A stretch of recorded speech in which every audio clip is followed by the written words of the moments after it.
All right, so step number 2, what we're going to go ahead and do is we're going to convert right away to black and white, just so we can see kind of what tones and values we're dealing with. So there's several ways that we can go about switching to black and white. Now, up here, we've got treatment and it says color in black and white. Now, I can click that black and white there.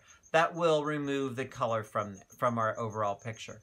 And it looks pretty good to start with. There's a couple of things that I might want to do to kind of push and pull some of the contrast and some of the values of the picture. So instead of just clicking there and stopping, I'm going to go ahead and scroll down here just a little bit, and there's this other little section. It says HSL, color in black and white. So I'm going to expand that panel. HSL stands for hue, which is color, saturation, and luminance. Luminance is brightness. So saturation's already been taken out, so we don't have any saturation. So, but we do still have the color, right? So these are the color channels. We've got red, orange, yellow, green, aqua blue, purple, and magenta. So I know from this picture that it happens to be that the skin tones have a lot of kind of orange, especially because we use the gold reflector. So it's got a little bit of orange, got a little bit of yellow, got a little bit of green, or not green, a little bit of red. But the other colors aren't really there very much, so I'm not really going to worry about those ones at all. So once I switch back here to our black and white, the first thing I'm going to do is orange. So if I start to increase orange a little bit, it's going to brighten part of the skin tones just a little bit. It also will help minimize blemishes and those sort of things.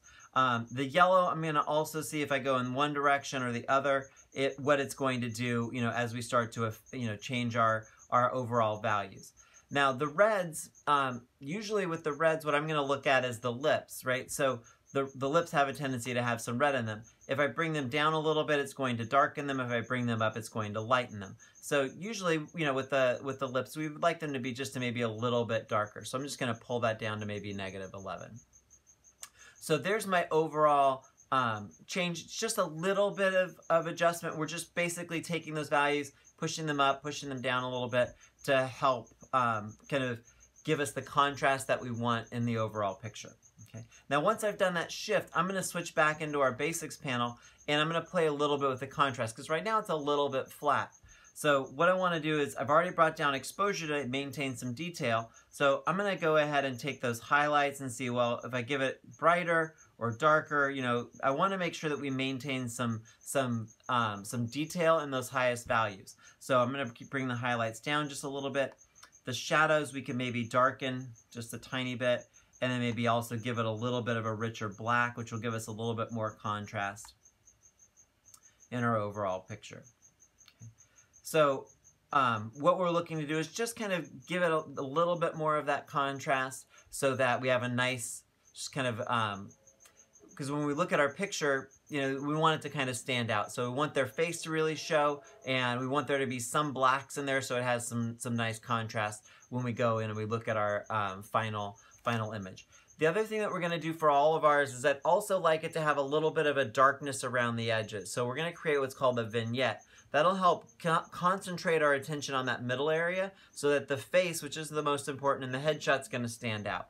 So the next thing I'm going to do is I'm going to go down here to Effects, and I'm going to do this one here that says Post-Crop Vignette. And so I'm going to drag it a little bit to the left, which is going to start to darken down those edges.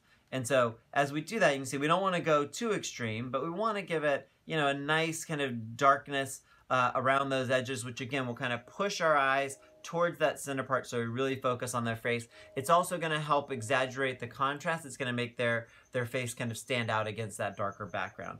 It'll also create a little bit of that effect of the glow that we saw in some of our other examples.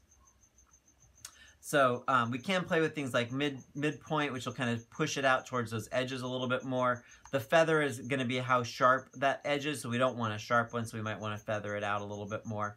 And we want it to affect the highlights. We want everything to kind of darken down.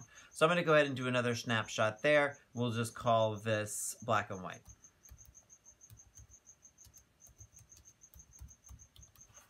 Okay, create. So now we've got our black and white version, and then we'll move on to step number 3.